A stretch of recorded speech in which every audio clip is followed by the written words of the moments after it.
शुक्लांबरधरं विष्णुं शशिवर्णं चतुर्भुजं प्रसन्नवदनं ध्यायेत् सर्वविघ्नोपशान्तये अगजाननपद्मार्कं गजाननमहर्निशम् अनेकदन्तं भक्तानां एकदन्तमुपास्महे वागीशाद्यास्मनसः सर्वार्थानां उपक्रमे यन्नत्वा कृतकृत्याश्युस्तन्नमामि गजाननम् शारदा शारदाम्भोजवदना वदनाम्बुजे सर्वदा सर्वदास्माकं सन्निधिं क्रियात् गुरुर्ब्रह्मा गुरुर्विष्णु गुरुर्देवो महेश्वरः गुरुः साक्षात् परं ब्रह्म तस्मै श्रीगुरवे नमः। మనం ఈ స్వప్నవాసవదత్త చెప్పుకుంటున్నాం. దీంట్లో రెండవ అంకం చివరికి వచ్చాం.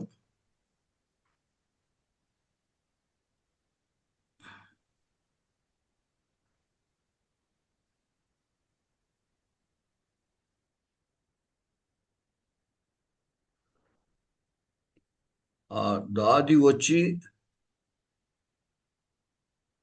మగధరాజు యొక్క ఈ చెల్లెలు పద్మావతిని వత్సరాజు అయినటువంటి ఉదయనుడికి ఇచ్చి వివాహం చేయడానికి నిశ్చయమైంది అని చెప్పింది. అప్పుడు స్వప్నం అక్కడ వాసవదత్త ఉంది అంచేత వాసవదత్త ఏమడిగింది, అప్పుడు అంత విధంగా దుఃఖపడ్డాడు కదా, భార్య మరణించిందని చాలా దుఃఖించాడు కదా, ఇంతట్లోనే వివాహానికి ఎలా అంగీకరించాడు అని అడిగింది. అప్పుడు దాది సమాధానం ఏం చెప్పింది, ఆగమ ప్రధానాన్ని సులభ పర్యవస్థానాన్ని మహాపురుష హృదయాన్ని భవంతి. గొప్పవాళ్ల యొక్క హృదయములు ఆగమ ప్రధానాన్ని అంటే శాస్త్రము, వేదము లేదా స్మృతి ఆ చెప్పినటువంటి ధర్మమే ప్రధానముగా కలిగినటువంటివి. అంటే వాటిని పూర్తిగా వాళ్ళు విశ్వసిస్తారు. మనకి భగవద్గీత జాతస్య ధ్రువో మృత్యు ధ్రువం జన్మ మృతస్య తస్మాద్ అపరిహార్యే అర్థే నత్వం శోచితుం అర్హసి అని చెబుతోంది. అందువల్ల పెద్దవాళ్ళు దాన్ని అర్థం చేసుకుని ఈ జనన మరణాలు సహజం కదా కాబట్టి దాని గురించి పశ్చాత్తాపడకూడదు, బాధపడకూడదు అని చెప్పడం వల్ల దాన్నే గ్రహిస్తారు. అంచేత వాళ్ళ యొక్క హృదయాలు సులభంగా మళ్ళీ మామూలు స్థితికి చేరుకుంటాయి. సులభ పర్యవస్థానాన్ని మహాపురుష హృదయాన్ని అని చెప్పింది. అప్పుడు వాసవదత్త అడుగుతోంది, స్వయమేవ తేన వరిత ఆర్యే స్వయమేవ తేన వరిత, అతడే స్వయంగా వరించాడా అంటే పద్మావతిని వివాహం చేసుకుంటారని అతడే కోరాడా అని అడిగింది. అప్పుడు దాది చెప్తోంది, నహి నహి, అతను కోరలేదు. అన్య ప్రయోజనేన ఇహ ఆగతస్య అభిజన విజ్ఞాన వయోరూపం ప్రేక్ష్య స్వయమేవ మహారాజేన దత్తా. అతడు కోరలేదు. అన్య ప్రయోజనేన ఇహ ఆగతస్య అంటే వేరే ప్రయోజనం అంటే వేరే కారణం. ప్రయోజన శబ్దానికి కారణం అని కూడా అర్థం. చేత వేరే కారణం చేత ఇక్కడికి వచ్చినటువంటి ఆ వత్సరాజు ఉదయనుడి యొక్క అభిజన విజ్ఞాన వయోరూపం. అది అభిజనము అంటే వంశం అన్నమాట. తన పూర్వీకుల యొక్క గొప్పతనము, ఆ ఏ వంశం వాళ్ళు అనేది తెలుసుకోవడం. అభిజన శబ్దానికి మన పూర్వీకులు అని అర్థం. అలాగే మన పూర్వీకులు ఉన్న ప్రదేశాన్ని అభిజనము అని కూడా అంటారు. మనం ఇప్పుడు నేటివ్ ప్లేస్ అంటూ ఉంటామే, ఆ నేటివ్ ప్లేస్ అనే దానికి సరి అయిన సంస్కృతం ఏమిటంటే అభిజన అన్నమాట. అంచేది ఈ అభిజన శబ్దము పూర్వీకుల్ని చెబుతుంది, పూర్వీకులు ఉన్న ప్రదేశాన్ని కూడా చెబుతుంది. అంచేత అతడి యొక్క పూర్వీకుల్ని దృష్టిలో పెట్టుకుని అంటే అతని వంశం యొక్క గొప్పతనం, అలాగే అతడి యొక్క విజ్ఞానము, అతడి యొక్క వయస్సు, అతని యొక్క రూపము, వీటన్నిటినీ చూసి స్వయమేవ మహారాజేన దత్త. స్వయంగానే మహారాజు దర్శకుడు పద్మావతిని అతనికి ఇచ్చాడు, మహారాజు చేత ఇవ్వబడినది అని చెప్పింది. వాసవదత్త ఆత్మగతం ఏవం అనపరాధ ఇదానీం ఆర్యపుత్ర. ఆమె లోపల అనుకుంటోందనమాట, ఈ విధంగా అవును ఇలాగా అని. ఏవం అయితే అంటాం కదా, అయితే ఈ విధంగా అయితే అన్నమాట. ఆర్యపుత్రుడికి దోషమేమీ లేదు అనుకుంటోంది, అతడేం తప్పు చేయలేదు. అంటే ఆమె యొక్క అభిప్రాయం ఏమిటి అంటే, ఉదయనుడికి తన పట్ల చాలా ప్రేమ ఉన్నది, అంతటి ప్రేమ ఉన్నటువంటి వాడు తాను మరణించిందని చాలా బాధపడ్డటువంటి వాడు తనంతట తానుగా పద్మావతిని వివాహం చేసుకోవడానికి కోరేడా అని ఆవిడ యొక్క అభిప్రాయం అన్నమాట. అతడు కోరలేదు కాబట్టి అతని దోషం లేదు అని. అతడే కనుక కోరుంటే అతనికి తన మీద అంతటి ప్రేమ లేదు అని ఆవిడ యొక్క అభిప్రాయం. అందుచేత అతడు కనుక కోరుంటే అతడు తప్పు చేసిన వాడు అయి ఉంటాడు. అతడు కోరలేదు కాబట్టి భర్తది తప్పేమీ లేదు అని అనుకుంటోంది. అయితే పద్మావతిని ఆ రాజే అతడికి ప్రపోజ్ చేశాడు అనమాట. పద్మావతినిచ్చి వివాహం చేయడము అనేది రాజే అడగడం చేత అతను అంగీకరించాడు అని అనుకుంది. త్వరతాన్ తావదార్య, చెలికెత్తి చెబుతోంది. తొందరపడు అంటే కంగారు పడు అంటే తొందరగా లే. అద్యైవ కిల శోభనం నక్షత్రం, ఈరోజే మంచి నక్షత్రము అంటే సుముహూర్తము అనమాట. మంచి శోభనము నక్షత్రం అంటే మంచి నక్షత్రము. అద్యైవ కౌతుక మంగళం కర్తవ్యం ఇది అస్మాకం భట్టిని భణతి. ఈరోజే అద్యైవ కౌతుక మంగళం అని. కౌతుక మంగళం అంటే ఈ వివాహ సందర్భంగా చేసేటువంటి మంగళ స్నానాలు, అలంకరణలు ఇట్లాంటివన్నీ కూడా వాటికి కౌతుక మంగళము అని పేరు. అవి ఈరోజే చెయ్యాలి అని. అంటే ముహూర్తం ఈరోజే అని చేత తొందరపడు అని అంటోంది. ఇది అస్మాకం భట్టిని భణతి.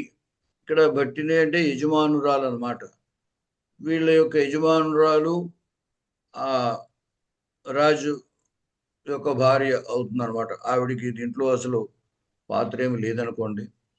అందుచేత మా యొక్క యజమానురాలు ఇలా చెబుతోంది, ఇవాళే శుభ నక్షత్రము, ఆ మంగళ స్నానాది కార్యక్రమాలన్నీ ఇవాళే చేయాలి. వాసవదత్త యథా యథా త్వరతే తథా అంధీకరోతి మే హృదయం. ఈవిడ తొందర పెట్టే కొలిది నా యొక్క హృదయము చీకటైపోతోంది అని అంటోంది. ఎందువల్ల అంటే ఇంతవరకు ఆ ఉదయనుడి యొక్క హృదయంలో ఈవిడ ఒక్కతే ఉంది. ఉదయనుడి యొక్క హృదయంలో వాసవదత్త మాత్రమే ఉంది. ఇప్పుడు ఎప్పుడైతే ఉదయనుడు పద్మావతిని వివాహం చేసుకుంటాడో ఈమె యొక్క స్థానం పోతోంది. అందుచేత ఆవిడికి చాలా బాధ అన్నమాట. అందుచేత నా యొక్క హృదయము చీకటైపోతోంది అని. అంటే రాజుకి వివాహం దగ్గర పడే కొలిది యథా త్వరతే. ఈమె తొందర పెడుతోంది. దేనికి తొందర పెడుతోంది అంటే వివాహ సంబంధమైనటువంటి మంగళ కార్యక్రమాలు చేయడానికి తొందర పెడుతోంది. అంచేది ఈవిడ తొందర పెట్టే కొలిది నా యొక్క హృదయం అంధకారం అయిపోతోంది కదా అనుకుంది. ఏత్వేతు భర్తృదారిక. అప్పుడు ఆ ధాత్రి చెబుతోంది, రాజకుమారి రామ్మ అని తీసుకెడుతోంది అనమాట. ఏ నిష్క్రాంత సర్వే ఇది ద్వితీయోంక. అందరూ కూడా నిష్క్రమించారు. అంటే ఏమిటనమాట, ఇప్పుడు మనకి దీనివల్ల అర్థమైంది ఏమిటి ఈ అంకంలో అంటే, ఉదయనుడు ఇక్కడ మగధ రాజు దగ్గరికి వచ్చాడు, ఏదో ప్రయోజనం ఏదో కారణంగా వచ్చాడు అన్నాడు. రాజకీయంగా ఏమిటంటే మనం అర్థం చేసుకోవాల్సింది, ఆ మగధరాజు యొక్క సైన్యము యొక్క సహాయాన్ని కోరటానికి ఆ రుమణ్వంతుడు మంత్రి ఉన్నాడు. అతను చెప్పగా ఇక్కడికి వచ్చాడు అనమాట. మగధరాజుని సైన్య సహాయం కోరడానికి వచ్చాడు అనమాట. అలా వచ్చినటువంటి ఉదయనుడికి అతని యొక్క రూపము, వయస్సు, విజ్ఞానము, వంశము వాటన్నిటినీ చూసి ఈ మగధరాజు పద్మావతిని ఉదయనుడికి ఇచ్చి వివాహం చేయాలి అని సంకల్పించాడు. దానికి ఉదయనుడు అంగీకరించాడు. కాబట్టి ఇంకా వివాహం జరగబోతోందనమాట. ఇప్పుడే ఇవాళే మంగళ స్నానాలన్నీ చేయించాలి అని చెప్పింది. ఈరోజే శుభనక్షత్రము అని చెప్పింది కదా ఇక్కడ. అందువల్ల దీని తర్వాత అంకంలో ఏమిటనమాట వాళ్ళ వివాహ కార్యక్రమం అవుతుంది అని మనం అనుకోవాలి. మరి ఇప్పుడు కూడా ఒక అంకం ముగించేటప్పుడు తర్వాత అంకంలో రాబోయేటువంటి దానికి సూచన ఉంటుందన్నమాట. అంటే ఈ కథను బట్టి తర్వాత అంకంలో ఏం జరగబోతోంది అనేటువంటిది ఆ శ్రోతలు లేదా ప్రేక్షకులు ఊహించగలిగేటట్టుగా ఉంటుందన్నమాట. వీటికే టెక్నికల్గా అంకావతారము, అంకాస్యము ఇలాంటి మాటలు కూడా ఉన్నాయి. అవన్నీ నాటక లక్షణాల్లో చెప్తూ ఉంటారు. మీకు అంత లోతుగా అవసరం లేదని నేను చెప్పట్లేదు. అది అలా మధ్య మధ్య కొంచెం కొంచెం చెబుతూ ఉంటారు అనుకోండి. తృతీయ చెప్పు. ఇది మాళవికాగ్నిమిత్రం దానికి పోలి ఉంది. అంటే దీన్ని పోలి మాళవికాగ్నిమిత్రం రాసినట్టున్నారు. అంతే ఉంటాయండి. రెండు ఇంచుమించు ఒకలాగే ఉన్నాయి. ఆయనవి వత్సరాజుకు సంబంధించి వాసుడువి ప్రతిజ్ఞా యోగంధరాయణ ఒకటి ఉంటుంది, అలాగే స్వప్నవాసవ దత్తం ఒకటి ఉంటుంది. ఇప్పుడు మనకి మాళవికాగ్నిమిత్రము అటువంటిదే. తర్వాత హర్షుడు రాశాడు, అంటే శ్రీహర్షుడు రాజు హర్షవర్ధనుడు. ఆ రాజు రాసిన రత్నావళి, ప్రియదర్శిక అవన్నీ కూడా ఇంచుమించు ఇట్లాగే ఉంటాయి. అంటే ఏదో ఒక కారణంగా రాజు అప్పటికే వివాహమైనటువంటి వాడు ఇంకో కారణంగా ఏదో కారణంగా మరొక ఆమెను వివాహం చేసుకోవడము అనేటువంటిది అనమాట. అది తర్వాత తృతీయోంక నాటక లక్షణాల్లో ఏమిటంటే 5 అంకాల నుంచి 10 అంకాల దాకా అంకములు ఉండాలి అని, అంకముల్లో రసవంతమైన సన్నివేశాలనే అంకములో చిత్రించాలని, అలాగే బహుపాత్ర ప్రవేశం, ఎక్కువ పాత్రలు ప్రవేశించడానికి అవకాశం ఉండాలని, ఇలా కొన్ని లక్షణాలు, అలాగే ఒకరోజు జరిగిన వృత్తాంతం అంకములో చిత్రించాలని అలా నాటక లక్షణాల్లో చెప్పబడ్డాయి. అలాగే శృంగారము కానీ వీరము కానీ ప్రధాన రసంగా ఉండాలి అని, తక్కినవి అంగరసంగా ఉంటూ ఉంటాయి. ఆ ఉద్దేశంతో సాధారణంగా మనకి ఈ శృంగార రస ప్రధానమైనటువంటి నాటకాలే చాలా వచ్చాయి. కొన్ని వీరరసానికి సంబంధించి, కొన్ని కరుణ రసానికి సంబంధించి, అలాగే కొన్ని హాస్యరసానికి సంబంధించి వచ్చాయి. ఎక్కువగా ఈ శృంగారము, వీరము ఇవే ప్రధాన రసాలుగా ఉన్నటువంటి వచ్చాయి. నాటక లక్షణాలు పూర్తిగా స్థిరపడకుండగా ఆ కాలంలో వచ్చినటువంటివి ఈ భాసుడు యొక్క నాటకాలు. అందుచేత కొన్ని భరతుడు చెప్పిన నాటక లక్షణాలకి విరుద్ధంగా కూడా కొన్ని సన్నివేశాలు భాసుడు దాంట్లో ఉంటూ ఉంటాయి. ఆ సందర్భం వచ్చినప్పుడు మీకు చెప్తాను నేను. తర్వాత తతః ప్రవిశతి విచింతయంతి వాసవదత్త. వాసవదత్త వాసవదత్త అంటూ వివాహామోద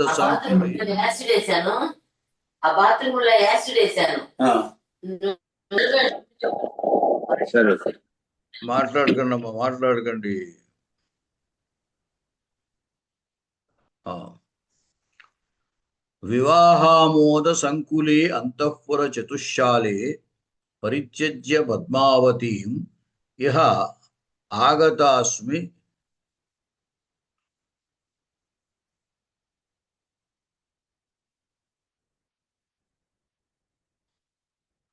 ప్రమదవనం. ఈ వాసవదత్త ఏం చేసిందంటే, సరే వివాహానికంతా ఏర్పాట్లు జరుగుతున్నాయి, ఆ అంతఃపుర చతుశాలము అని. చతుశాల అని ఇప్పుడు పూర్వకాలం మనకి మండువా ఇల్లు ఉందనుకోండి, మండువా ఇంటికి 4 వైపులా వసారాలుగా ఉండేవన్నమాట. అంచేత ఒక విధంగా 4 వైపులా ద్వారాలు కలిగిన దాన్ని చతుశాల అంటారు. ఆ అంతఃపుర చతుశాల అంటే అంతఃపురము ఉన్నటువంటి అంతఃపురమైనటువంటి చతుశాల అనమాట. అంటే పెద్ద భవనము, దానికి ఏమవుతుంది, మధ్యలో పెద్ద హాల్లా ఉండి చుట్టూరా గదులు ఉంటూ ఉంటాయి, ఉండి మళ్ళీ ఆ చుట్టూరా వసారా కింద ఉంటూ ఉంటుంది. అలా ఉన్నప్పుడు దాన్ని చతుశాల అని అంటారు. వివాహ ఆమోద సంకులే అంతఃపుర చతుశాలే. అక్కడంతా వివాహం, ఆ వివాహ సంబంధమైనటువంటి ఆనందం, ఆ ఆనందంతో చాలా హడావిడిగా ఉందన్నమాట, కోలాహలంగా ఉందన్నమాట. వివాహ ఆమోద సంకులే అంటే వివాహ సంబంధమైనటువంటి ఆనందంతో కోలాహలంగా ఉన్నటువంటి అంతఃపుర చతుశాలే, ఆ అంతఃపుర భవనంలో పరిత్యజ్య పద్మావతీం, పద్మావతిని విడిచిపెట్టి ఈవిడ ఇహ ఆగతాస్మి ప్రమదవనం, నేను ఈ ప్రమదవనానికి వచ్చాను అని అనుకుంటోంది. యావత్ ఇదానీం భాగధేయ నిర్వృత్తం దుఃఖం వినోదయామి. ఇప్పుడు ఏముందువల్లంటే వాళ్ళంతా పద్మావతి వివాహం అనేటువంటి ఆనందంలో వాళ్ళందరూ ఉన్నారు. వాళ్ళందరికీ ఆనందమే కానీ ఈవిడికి మాత్రం అది దుఃఖం. ఎందువల్ల అంటే ఉదయనుడిలో తనకున్నటువంటి స్థానం ఇప్పుడు పోతోంది, ఆ స్థానంలోకి పద్మావతి వచ్చేస్తోంది. అందుచేత అది ఈవిడికి దుఃఖం. యావత్ ఇదానీం భాగధేయ నిర్వృత్తం దుఃఖం. భాగధేయము అంటే దైవం, దైవం దిష్టం భాగధేయం అని అమరకోశంలో చెప్తారు. భాగధేయము అంటే అదృష్టము, దైవము అని అర్థం. అంచేత దైవము చేత నిర్వర్తింపబడినటువంటిది, దైవము కారణంగా ఏర్పడినటువంటిది అనమాట. ఏమిటి? దుఃఖం. ఆ దుఃఖాన్ని వినోదయామి. ఈ వినోదనము అనే శబ్దము మనం వ్యవహారంలో వినోదం అంటే మనం ఆనందించడం అనే అభిప్రాయంలో వాడుతుంటాం. కానీ ఇక్కడ వినోదము అంటే తొలగించడము, పోగొట్టడము అని అర్థం. అంటే నా యొక్క దుఃఖాన్ని పోగొట్టుకుంటాను. కాసేపు ఈ ప్రమదవనంలోకి, ఉద్యానవనంలోకి వచ్చింది. ఈ ఉద్యానవనంలో ఉండి నాకు దైవం వల్ల కలిగినటువంటి ఈ దుఃఖాన్ని పోగొట్టుకుంటాను అని అర్థం. ఇక్కడ వినోదము అనే శబ్దానికి వినోదయామి అంటే పోగొట్టుకుంటాను. అది లోక వ్యవహారంలో వినోదం అంటే ఆనందము అనే అర్థంలో వ్యవహరింపబడుతోంది. మనకి ప్రస్తుతం తెలుగులో మనం వినోదం కోసం వెళ్ళాడు అని చెప్తాం. అలాగే చలనచిత్రాల్లో వినోదం ఉంది అని అంటూ ఉంటాం. వస్తుతః వినోదము అంటే ఇక్కడ విపూర్వక నుద ప్రేరణే అనే ధాతు. అంచేత ఆ నుద ప్రేరణము, ప్రేరేపించడము అంటే ఉద్దేశం ఇక్కడ తొలగించడము అన్నమాట. వి ఉంది కదా, ఆ వి అనే దాని వల్ల ఏమవుతోంది మాట, సాధారణంగా ఉత్సాహంగా ఉండేటువంటి దాన్ని తొలగిస్తోంది. కాబట్టి ఆ దుఃఖాన్ని ఇక్కడ, ఈ దుఃఖాన్ని తొలగించడం అని అర్థం. వినోదయామి. పరిక్రమ్య అంటే ముందుకు వెళ్ళి, పరిక్రమించి 2 అడుగులు వేసి. అహో అత్యాహితం, అది అయ్యో ఎంత పని జరిగిందంటాం కదా మనకు. అత్యాహితం అంటే చాలా ఘోరం జరిగిపోయిందని బాధపడుతోంది. ఆర్యపుత్రోపి నామ పరకీయ సంవృత్త. ఇంతవరకు అతడు తనకు భర్త, అంచేత ఆర్యపుత్రోపి నామ అంటే ఆర్యపుత్రుడు కూడా, అంటే తనను అంతలా ప్రేమించినటువంటి వాడు, ప్రేమించి వివాహం చేసుకున్నటువంటి వాడు, అంతటి తాను మరణించింది అని తెలిసి చాలా దుఃఖపడ్డటువంటి వాడు, అటువంటి తన భర్త కూడా ఇప్పుడు పరకీయ సంవృత్త, అంటే ఇతరుల యొక్క సొత్తు. పరకీయము అంటే ఇతరుల సొత్తు అని అర్థం. అంచేత పరకీయ సంవృత్త, ఇతరుల యొక్క సొత్తు అయిపోతున్నాడు అతను, అంటే ఇతరులకు సంబంధించిన వాడు అయిపోతున్నాడు. యావద్ ఉపవిశామి, సరే ఇక్కడ కూర్చుంటాను అని అనుకుని కూర్చుంది. ఉపవిశ్య ధన్యాకలు చక్రవాక వధూహు యా విరహిత నజీవతి నఖల్వహం ప్రాణాన్ పరిత్యజామి. ఈ ఇంతకుముందు కూడా ఒకసారి మనకి చక్రవాకముల యొక్క సంబంధం, ఆ సంగతి వచ్చింది. నైవేదానీం తాదృశాశ్చక్రవాకా అని చెప్తాడు. ఉదయనుడి యొక్క దుఃఖాన్ని చూసి అంతటి దుఃఖము చక్రవాకములు కూడా అనుభవించటం లేదు అని ఆ బ్రహ్మచారి వర్ణిస్తాడు. అలాగే ఇక్కడ ఏమిటంటే సాధారణంగా ఇక్కడ ఒకటి మనకి శాకుంతలంలో ఒకటి, శకుంతల కూడా అలాగే అనుకుంటుంది అనమాట. ఈ చక్రవాక వధువు రాత్రి సమయంలో ఏమిటవుతుందంటే ఆ సరస్సులో ఆ పద్మాలకి ఒకవైపు మగది ఒకవైపు ఆడది ఉంటాయి ఆ చక్రవాకములు. ఈ చక్రవాక వధువు ఏం చేస్తుంది అంటే ఆ తన ప్రియుడైనటువంటి చక్రవాకం కనపడక, రాత్రి చీకటి కదా, కనపడక తెల్లవార్లు అరుస్తూనే ఉంటుందట. తెల్లవారేగా కనపడుతుంది కాబట్టి ఆ దుఃఖం పోతుంది. అట్లాంటిది ఉపమానం సాధారణంగా మనకి కావ్యాల్లో ఇది వస్తూ ఉంటుంది. ధన్యాకలు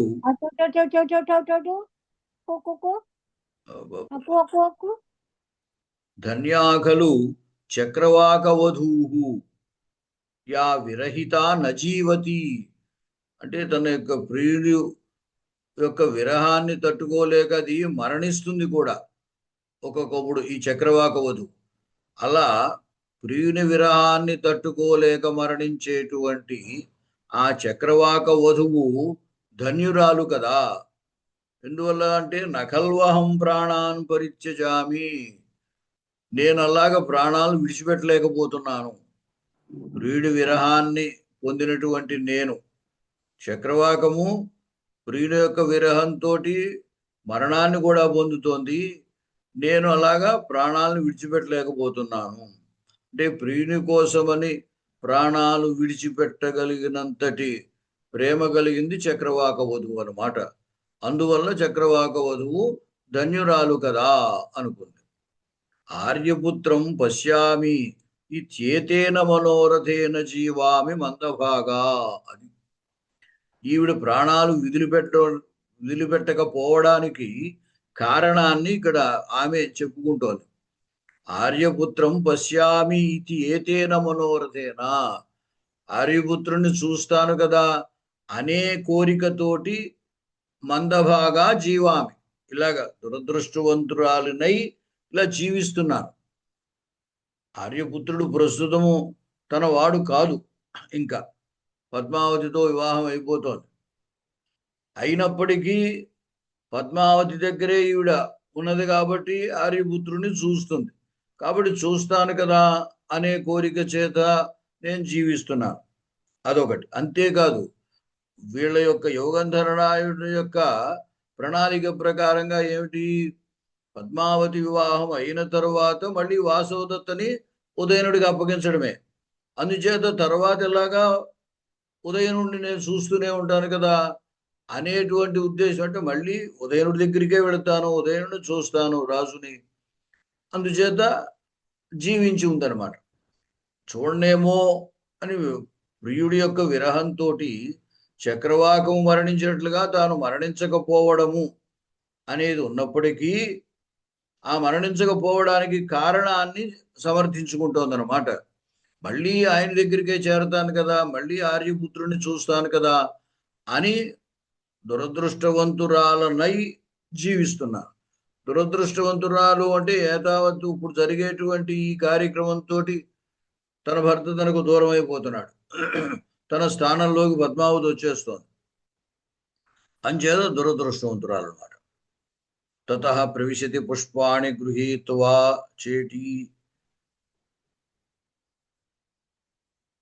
తర్వాత చెలికెత్త పువ్వులు తీసుకుని ఈవిడి దగ్గరికి వచ్చింది. క్వనుఖలుగత ఆర్య అవంతిక పరిక్రమ్య అవలోక్య చ. అంటే ఆ చెలికెత్తి పువ్వులు తీసుకుని వెతుక్కుంటూ వస్తోంది అనమాట. వచ్చి అనుకుంటోంది, కొనుగలుగత ఆర్య అవంతిక అంటే పూజ్యురాలైన ఈ అవంతిక ఎక్కడుందో కదా అనుకుని పరిక్రమ్య అవలోక్య 2 అడుగులు ముందుకు వేసింది. ఆ వాసవదత్తని చూసింది. అమ్మో, ఇయం చింతాశూన్య హృదయ నియార ప్రతిహత చంద్రలేఖ ఇవ అమండిత భద్రకం వేషం ధారయంతి ప్రియంగుశిలాపట్టకే ఉపవిష్ట. అది అక్కడ ఒక రాతి తిన్నె మీద కూర్చుని ఉంది వాసవదత్త. ఆమె ఉదయనుడి గురించే ఆలోచిస్తూ, అయ్యో తన యొక్క పరిస్థితి ఇలా అయిపోయిందే అని బాధపడుతూ, చింతాశూన్య హృదయ, ఆలోచన చేత శూన్యమైన హృదయము కలిగినటువంటిదే. చింతా శబ్దానికి ఆలోచన, బాధ అని కూడా అర్థము. కాబట్టి బాధ చేత శూన్యమైన హృదయము కలది. లేదా అయ్యో ఉదయనుడు తనకు దూరం అయిపోతున్నాడే అనేటువంటి ఆలోచన చేత శూన్యమైన హృదయము కలిగినటువంటిది. నీహార ప్రతిహత చంద్రలేఖ ఇవ, మంచు కప్పినటువంటి చంద్రుడిలాగా. ఒకప్పుడు మనకి ఎలా కనపడుతూ ఉంటుందంటే రాత్రి వేళ కూడా బాగా మంచు కురుస్తూ ఉంటుంది. ఆ మంచు వల్ల చంద్రుడు కప్పబడినట్టుగా నీహార ప్రతిహత చంద్రలేఖ ఇవ అమండిత భద్రకం వేషం ధారయంతి. ఈవిడ మరి భర్త ఊళ్ళో లేడు కదా, ప్రోషిత భర్తృక అని పరిచయం చేశారు కదా ఇక్కడ.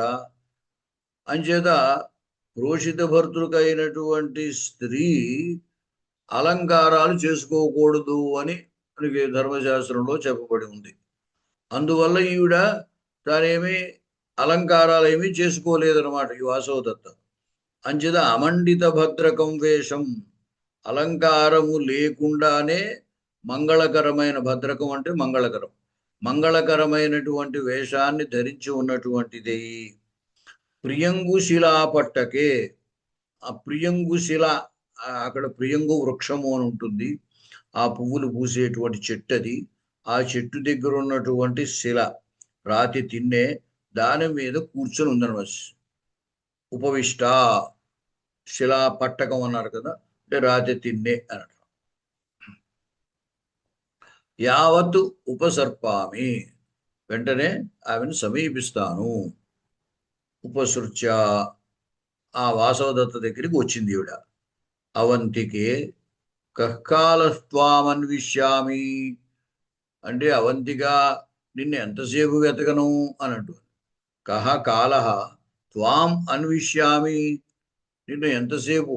సేపు అంటే సమయం, తెలుగులో మనము సేపు అనే పదం అచ్చ తెలుగు పదం, అది సేపు అంటే సమయము అని అర్థం. మనం చాలా సేపు ఈ సేపు అనే పదం వ్యవహారంలో చాలా చోట్ల వాడుతూ ఉంటాం.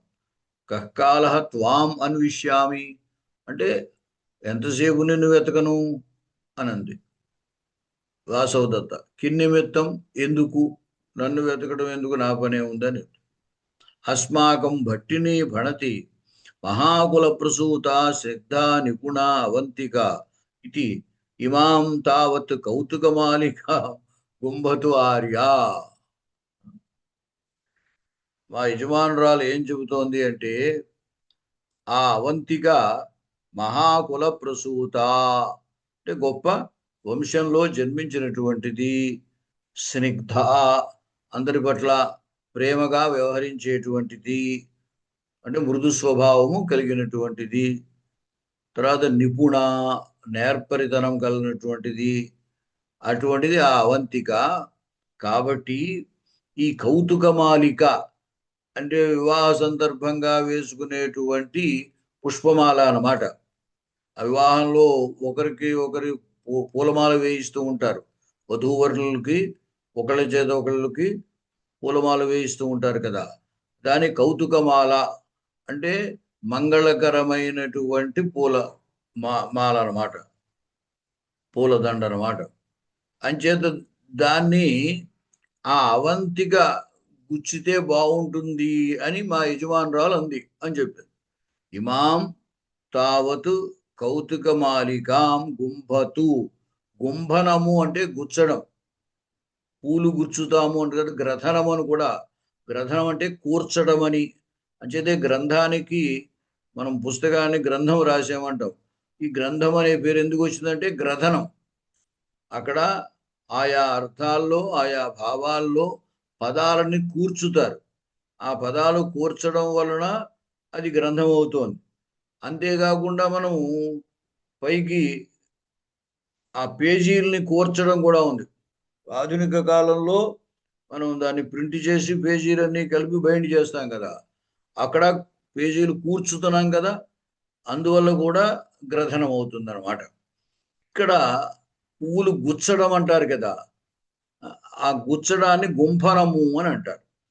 కాబట్టి ఈ కౌతుకమాలని ఆమె గుచ్చినట్టయితే బాగుంటుంది అని మా యజమానురాలు చెప్పింది అని చెప్తారు వాసవదత్త. అథ కస్మై కిల గుంఫితవ్యం. ఈ పూలమాల ఎవరి కోసం అంది. అస్మాకం భర్తృదారికాయే, మా రాజకుమారి కోసం, అంటే పద్మావతి కోసం అంది. అప్పుడు ఈవిడ లోపల అనుకుంటోంది ఆత్మగతం, ఏతదపి మయా కర్తవ్యం ఆసీత్ అహో అకరుణా ఖలు ఈశ్వరాః.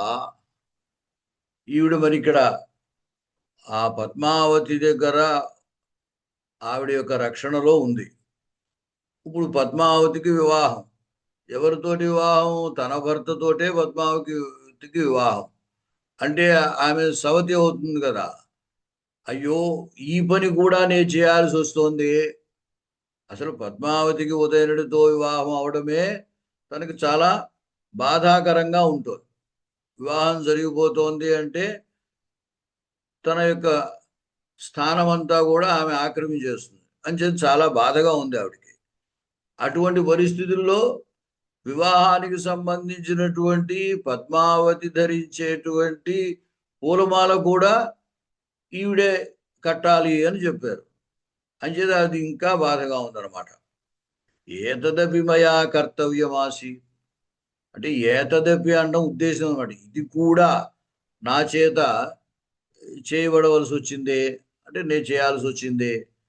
అహో అయ్యో, అకరుణాహ కలు ఈశ్వరాహ అంటే దేవతలు అసలు కరుణ లేని వారు కదా, కఠినాత్ములు కదా అంటాం మనం కూడా కదా.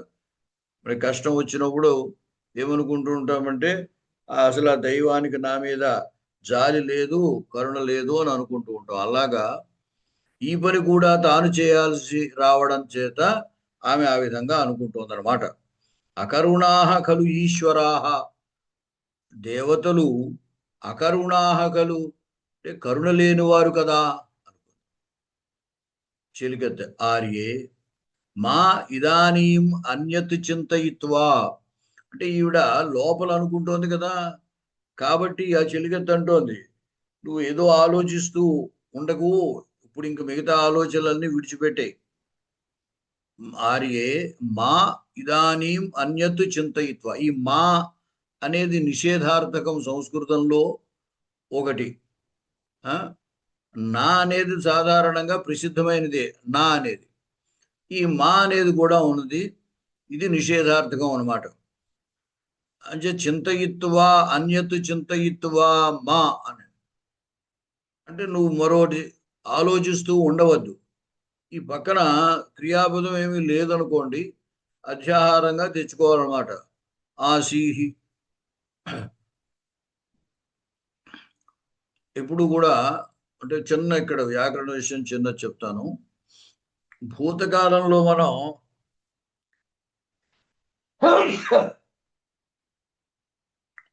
భూతకాలంలో లంగ్, లుంగు ఈ రెండు వాడతాం. ఏదో గముధాతు ఉందనుకోండి, అగచ్చత్ లంగు, అగమత్ లుంగు.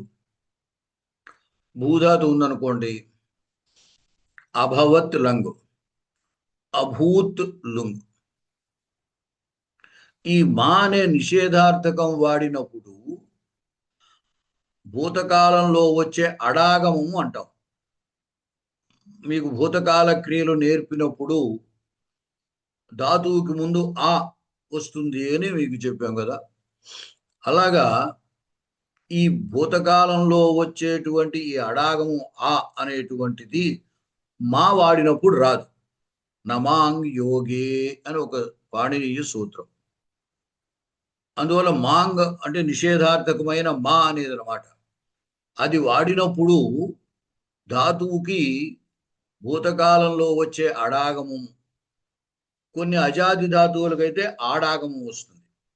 అంచేది ఈ అడాగమం కానీ ఆడాగమం కానీ రావు అని చెప్పారు. అంచేత ఈ మా వాడినప్పుడు ఏం చేస్తారంటే మా భవాన్ భూత్ అంటారు. భూత్ అనేది అభూత్ అనమాట. మా వాడడం చేత అభూత్లో ఆ మానేసి భూత్ అని వాడతారు. మాంగి లుంగు, మా మా అనేది వాడినప్పుడు లుంగు వాడుతూ ఉంటారు.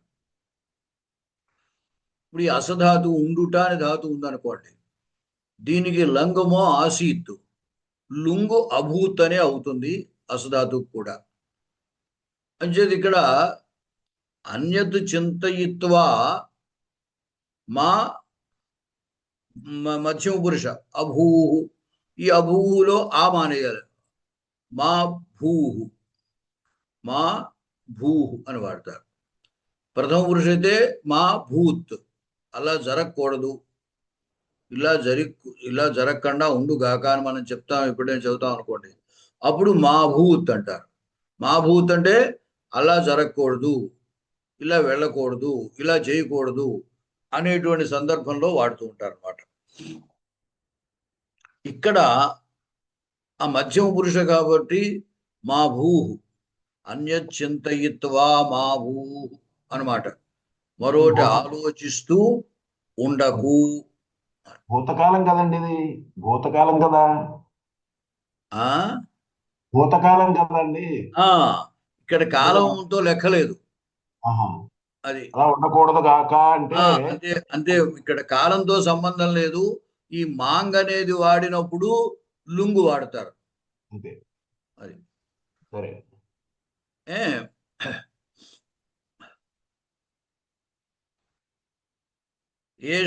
ఏష జామాత మణిభూమ్యాం స్నాయతి శీఘ్రం తావత్ గుంభతు ఆర్య.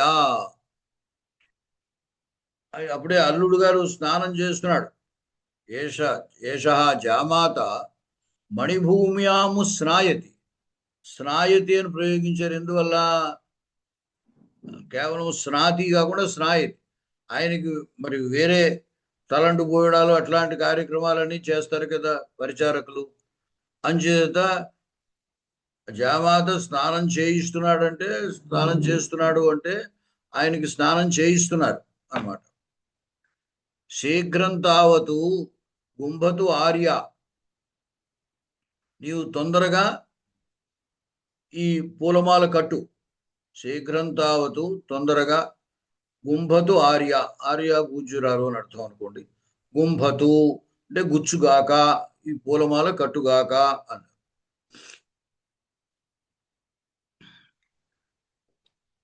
వాసవదత్త ఆత్మగతం, తనలో నా శక్నోమి అన్యత్ చింతయితు, పైన ఆవిడ ఇంకోటి ఆలోచించకుండా అంది కదా. అసలు మరో ఆలోచనే నాకు రావట్లేదు, శూన్య హృదయ అంది కదా పైన. అందువల్ల అసలు ఆలోచించడానికి బుర్ర పనిచేస్తే కదా ఇప్పుడు ఈ సమయంలో ఆమెకి మనస్సు లేదా బుద్ధి అసలు పనిచేయట్లేదు. అంచేత నా శక్నోమి అన్యత్ చింతయితు, మరోటి ఆలోచించడానికి నేను సమర్థురాలని కాను, అంటే నేను ఆలోచించలేని స్థితిలో ఉన్నాను కదా అనుకుంది. ప్రకాశం పైకి హల కిం దృష్టో జామాత. చూడండి ఆవిడ క్యూరియాసిటీ. కిం దృష్టో జామాత అంటే అల్లుడిని చూశావా అని అనుకోండి, కర్మని ప్రయోగం చేశారు. అల్లుడు చూడబడ్డా అని అడిగింది. అంటే పెళ్లి కొడుకుని నువ్వు చూశావా అని చెలికెత్తిని అడిగింది అనమాట. ఆం దృష్ట భర్తృదారికాయా స్నేహేన అస్మాకం కౌతూహలేన చ. అది మా రాజకుమారితో ఉండేటువంటి ఆ స్నేహం చేత, మా యొక్క ఉత్కంఠ చేత, కుతూహలం, కౌతూహలం, కుతూహలస్య భావ కౌతూహలం, మా కుతూహలంతో నేను అతన్ని చూశాను, నా చేత చూడబడ్డాడు అని. వాసవదత్త కీదృశో జామాత, అల్లుడు ఎలా ఉన్నాడు అని అడుగుతాడు. అంటే మామూలుగా అయితే ఉదయనుడి గురించి అతనికి ఆమెకి తెలుసు, అడగక్కర్లేదు. కానీ ఈవిడి తెలుసుకోవాలని ఈవిడికి అతని పట్ల, అతని అందచందాల పట్ల వీళ్ళ అభిప్రాయం ఎలా ఉంది అని తెలుసుకోవడం ఒకటి. అతడు మరి తన వియోగం చేసి చాలా దుఃఖపడ్డాడు కదా, అలా దుఃఖపడ్డటువంటి వాడు ఇప్పుడు ఎలా కనపడుతున్నాడు అని తెలుసుకోవడం ఒకటి. అందువల్ల ఇట్లా అడిగిందనమాట, కీదృశ జామాత, అల్లుడు ఎట్లా ఉన్నాడు.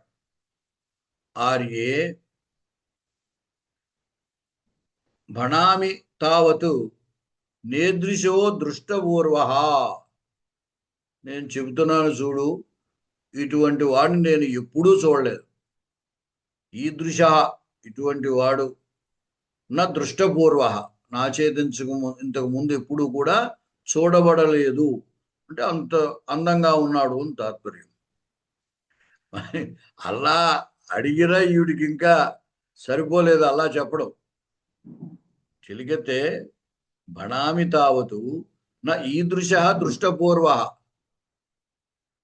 అంటే నేను చెబుతున్నాను విను, ఇటువంటి వాడు ఎప్పుడు నా చేతి చూడబడలేదు. ఇప్పుడు వాసవదత్త అలా భణ భణ చెప్పు చెప్పు అంటే ఇంకా అతని గురించి వినాలని ఉందన్నమాట ఇవిడికి, వాసవదత్తకి. అంచేత భణ భణ చెప్పు చెప్పు. కిం దర్శనీయ, ఈ దర్శనీయ శబ్దము అందమైన వాడు అని అర్థం అన్నమాట. చూడదగినది అంటే అందంగా ఉంటేనే కదా చూడదగినది అవుతుంది. కాబట్టి కిం దర్శనీయ అంటే అందమైన వాడా అంటే శక్యం భణితుం శరచాపహీన కామదేవ ఇది. అది మన్మధుడే అని నేను చెప్పచ్చు. ఎటువంటి మన్మధుడు ఇక్కడ? శరచాపహీన కామదేవ. మన్మధుడికి చేతిలో విల్లు బాణం ఉంటాయి, ఈయనకి అవి లేవు, అంతే తేడా. మన్మధుడిలా ఉన్నాడు, బాణము విల్లు లేనటువంటి మన్మధుడిలా ఉన్నాడు అని చెప్పగలం. శక్యం భణితం అలా చెప్పడానికి వీలుంది. వాసవదత్త భవతి ఏతావత్, చాలు ఇంక చాలు అంది. ఇంతవరకు ఆమె చెప్పేదాకా అడిగింది, చెప్పిన తర్వాత ఇంకా చెబుతుందామని ఆగు ఆగు ఇంక చెప్పకంటోంది. ఎందుకు కిన్నిమిత్తం వారయసి, ఎందుకు చెప్పొద్దంటున్నావు? అయుక్తం పరపురుష సంకీర్తనం శ్రోతం. మళ్ళీ చూడండి ఎలా అంటుందో. భర్త గురించి తెలుసుకోవాలని ఉంది, కానీ ఎక్కువ ప్రశ్నిస్తే వాళ్ళకి అనుమానం వస్తుంది. అతని గురించి ఈవిడంతలాగా ఎందుకు అడుగుతోంది అని. అంటే వివాహితైన స్త్రీ కదా, కాబట్టి పరపురుషుని గురించి అంతలా తెలుసుకోకూడదు కదా, అడగకూడదు కదా అనే అనుమానం వాళ్ళకు వస్తుంది. అందుకోసం ఏమంటుంది ఈవిడ? అయుక్తం పరపురుష సంకీర్తనం శ్రోతుం, పరపురుషుణ్ణి ప్రశంసించడం, ఆ ప్రశంసిస్తుంటే వినడం, పరపురుష సంకీర్తనని వినడము యుక్తము కాదు అని. చేటి తేనహి గుంభతు ఆర్యా శీఘ్రం. సరే అయితే నువ్వు ఈ శీఘ్రంగా ఈ పూలను గుచ్చు అని అడిగింది, చెప్పింది. ఇయం గుంభామి, ఇగో ఇగో అంటాం కదా, ఇదిగో నేను అంటాం కదా తెలుగులో. ఇగో నేను, ఇదిగో వచ్చేస్తున్నా అంటాం. వస్తున్నాను అనే దానికి ముందు ఇదిగో వచ్చేస్తున్నా, లేకపోతే ఇదిగో వచ్చేసా అని అంటాం. అలా అనడానికి సంస్కృతంలో ఏం చేస్తారంటే ప్రథమ పురుషకి సంబంధించిన పదం వాడతారు. ఇయం స్త్రీ కాబట్టి ఇయం. ఇయం గుంఫామి అంటే ఇయం అహం గుంఫామి అని అర్థం అనమాట. ఈ నేను గుచ్చుతున్నాను. సమీప భవిష్యత్తులో ఇంకా గుచ్చడం ప్రారంభించలేదు, గుచ్చుతుంది ఇక పైన. ఇగో గుచ్చుతాను, ఇగో గుచ్చుతున్నాను. ఇప్పుడు చూడండి, ఒక్కొక్కప్పుడు మనం ఇప్పుడే ఇదిగో వెళుతున్నాను అంటాం, ఇంకా ఇంట్లోనే ఉంటాము, కానీ ప్రయోగం ఎలా చేస్తాము, వెళుతున్నాను అని అంటాం. అంటే సమీపంలో, కొంచెం సేపట్లో, సమీప భవిష్యత్తులో చేసే పనిని వర్తమానంగా చెబుతూ ఉంటాం అన్నమాట. అలాగే ఇక్కడ కూడా ఇయం గుంఫామి, ఇదిగో నేను గుచ్చుతాను, గుచ్చుతున్నాను అంటే గుచ్చుతాను ఇప్పుడే. ఇంకా ఆనయ తావత్, ఆ పూలు ఇలా అయ్యి అంది, తీసుకురా. గృహ్ణాతు ఆర్య, సరే తీసుకో అని చెప్పి ఆవిడ ఇచ్చింది.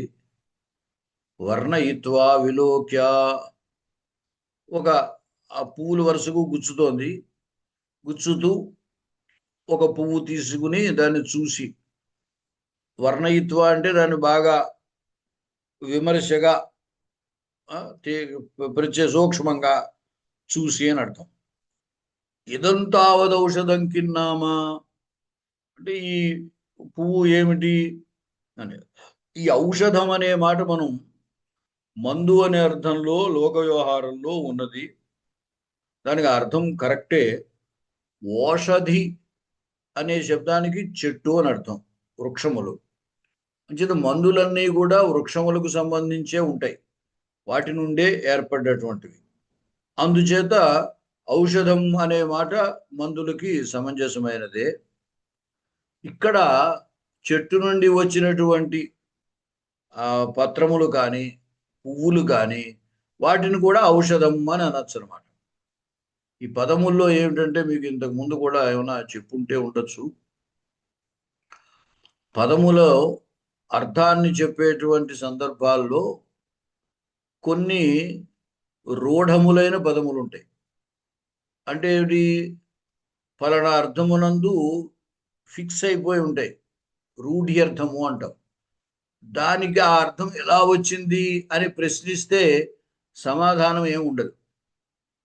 అటువంటి వాటిని రూఢములు అంటారు. అంటే లోక వ్యవహారంలో ఆ అర్థమునందు ఆ శబ్దము స్థిరపడినది అని అర్థం రూఢం అంటే. కానీ అక్కడ ఆ శబ్దాన్ని బట్టి ఆ అర్థమే ఎందుకు చెప్పాలి అంటే మనకి సమాధానం ఏం దొరకదు.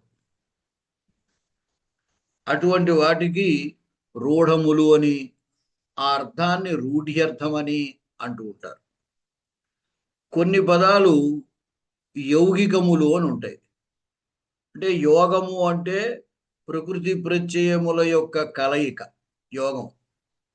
దాని ద్వారా వచ్చేటువంటి అర్థాన్ని యౌగికార్థము అంటాం. ఇప్పుడు పాచక అన్నాం అనుకోండి, ఈ పచ్చనే ధాతువు మీద అకానే ప్రత్యయం వస్తే పాచక అవుతుంది. అప్పుడు వంటవాడు అని అర్థం చెబుతున్నాం. ఆ పాచక అనేది ప్రత్యేకం, వంట చేసేవాడినే పాచకుడు అంటారు.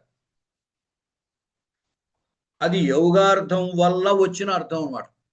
ఆ ప్రకృతి ప్రత్యయ వాటి యొక్క కలయిక వల్ల ఏర్పడ్డ అర్థం అన్నమాట. అందువల్ల ఆ పదాలని యౌగిక పదములని, అర్థాన్ని యౌగికార్థమని అంటారు. మరొకటి యోగరూఢము అని కొన్ని పదాలు ఉంటాయి. అంటే యోగము అంటే ప్రకృతి ప్రత్యయ విభాగము చేత, వాటి కలయిక చేత వచ్చే అర్థము చాలా అర్థాలు ఉండొచ్చు. చాలా అర్థాలు ఉంటే ఏమవుతుందంటే లోక వ్యవహారంలో ఏదో ఒక అర్థమునందే అది స్థిరపడుతుంది. మిగతావన్నీ కూడా యౌగికార్థములో మిగతావి కూడా ఉండొచ్చు, ఉన్నప్పటికీ ఒక అర్థమునందే స్థిరపడుతుంది. అటువంటి వాటిని పదాలను యోగరూఢములు అంటారు. ఆ అర్థాన్ని యౌగిక రూఢ్యర్థములు అని అంటూ ఉంటారు.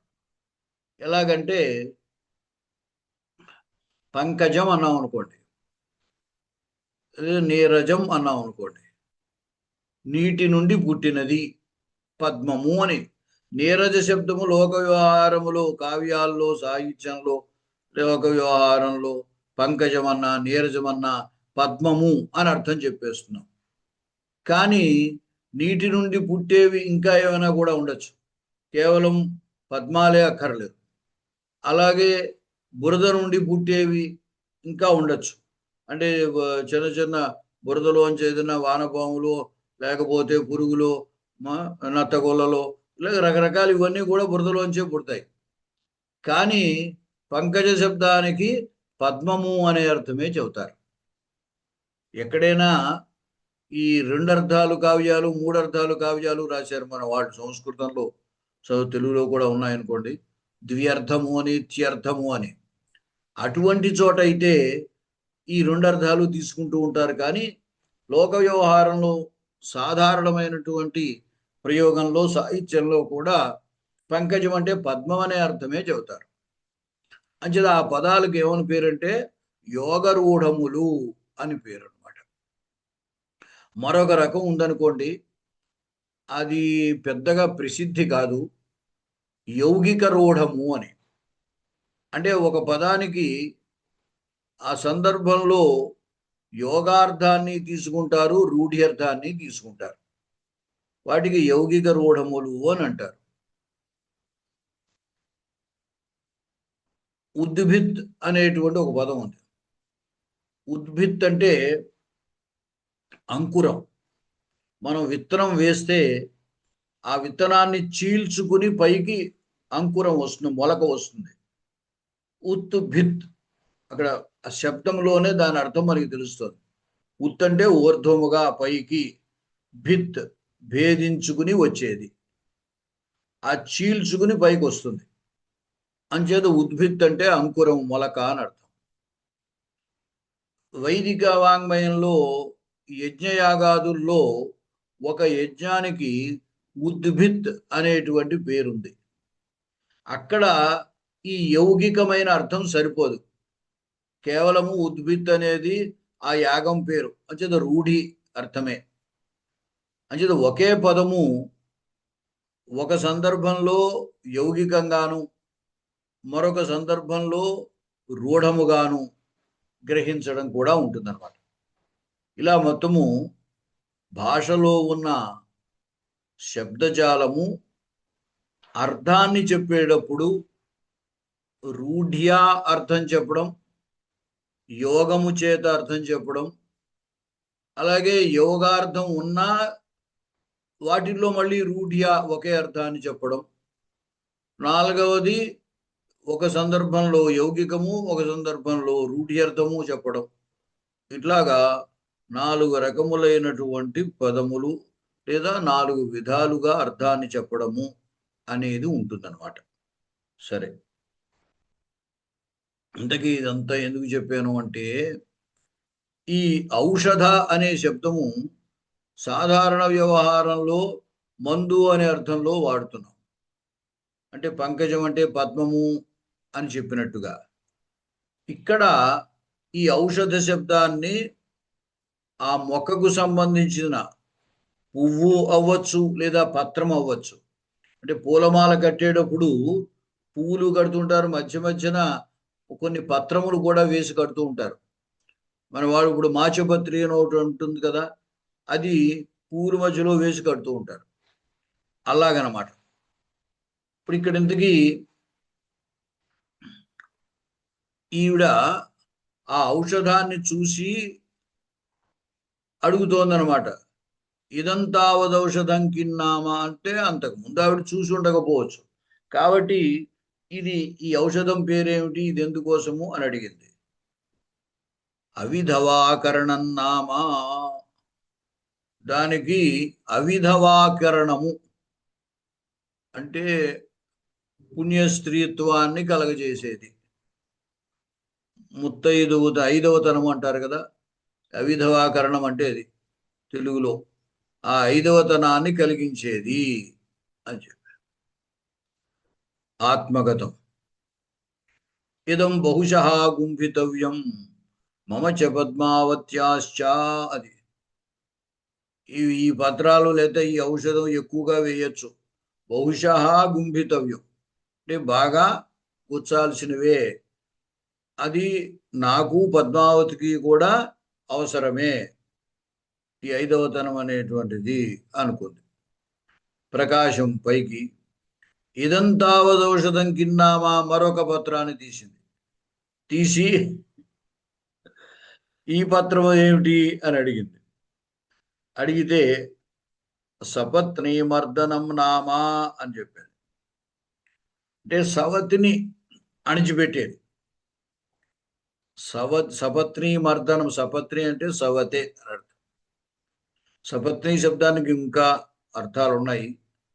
శత్రువు, సపత్ర అంటే శత్రువు అని అర్థం. ఇక్కడ సపత్ని అంటే సవతి అని అర్థం.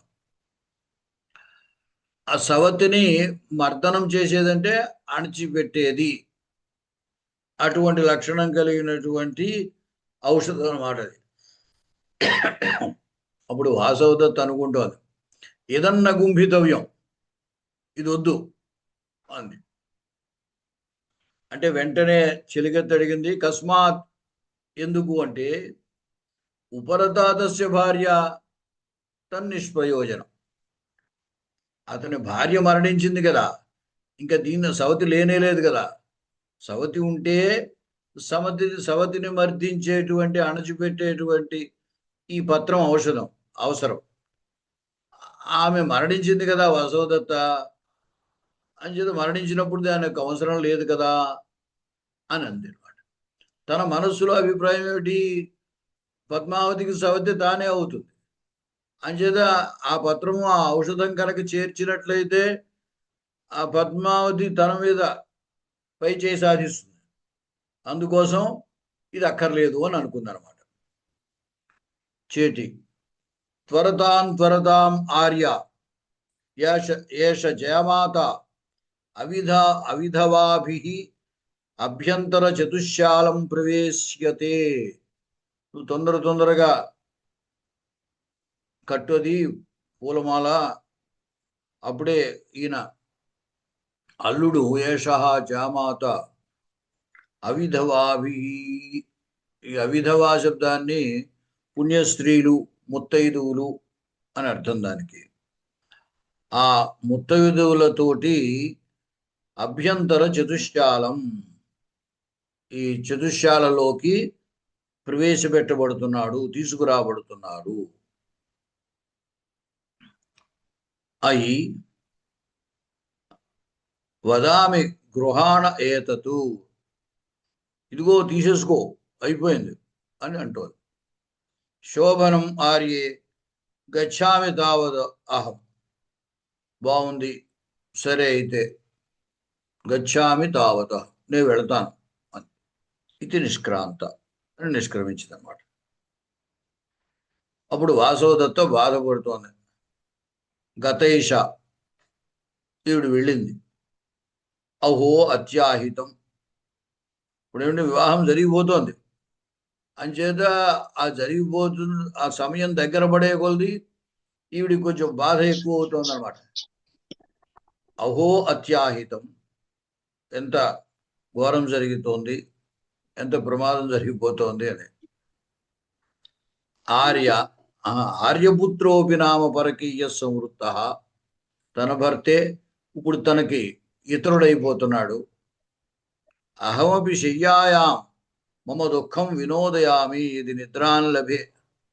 సరే నేను కూడా అంటే కాసేపు పడుకుని నా యొక్క దుఃఖాన్ని పోగొట్టుకుంటాను. అంటే ఏది నిద్రాన్ లభే, నిద్ర వస్తే కదా ఆ దుఃఖం పోవడం అనేది. నిద్ర పట్టకపోతే అది ఆ దుఃఖము చేత ఒకప్పుడు నిద్ర కూడా పడదు. ఒకప్పుడు దుఃఖం ఎక్కువగా ఉన్నప్పుడు నిద్ర పడితే పడదు. ఆ నిద్ర పడితే ఆ దుఃఖం పోయినట్టు పోతుంది, అవకాశం ఉంటుంది. అంచేత నేను కూడా కాసేపు నిద్రించి నా దుఃఖాన్ని పోగొట్టుకుంటాను. అంచేత ఏది నిద్రాం లభేంది, నిద్ర కనుక వస్తే నా దుఃఖాన్ని పోగొట్టుకోగలుగుతాను. ఇది తృతీయోంక. ఇక్కడితోటి 3వ అంకం అయింది. అంటే దీనివల్ల మనకి ఇప్పుడు ఈ సన్నివేశం వల్ల ఏం తెలుస్తోంది అంటే, పద్మావతి అంతకు ముందు దాంట్లో వివాహం నిశ్చయమైంది, ఇక వాళ్ళకి వివాహం జరుగుతుంది అనేది 2వ అంకం చివర సన్నివేశం వల్ల తెలిసింది. ఇప్పుడు ఈ 3వ అంకం చివరి సన్నివేశం వల్ల ఏమిటి అంటే, వివాహం జరిగిపోతుంది అనమాట. ఇంకా నెక్స్ట్ అంకంలో ఏమవుతుంది, వివాహం అయిపోయినటువంటి మనకి పద్మావతి ఉదయనుడు అప్పుడు వాళ్ళ యొక్క కథ మనకి అప్పుడు వస్తుంది అన్నమాట పరిస్థితి. అది సరే, ఇంతటితో ఆపుదాము. ధన్యవాదాలు మహోదయ. నమస్తే. మీరందరూ నిష్క్రమించండి, మీరంతా నిష్క్రమించండి.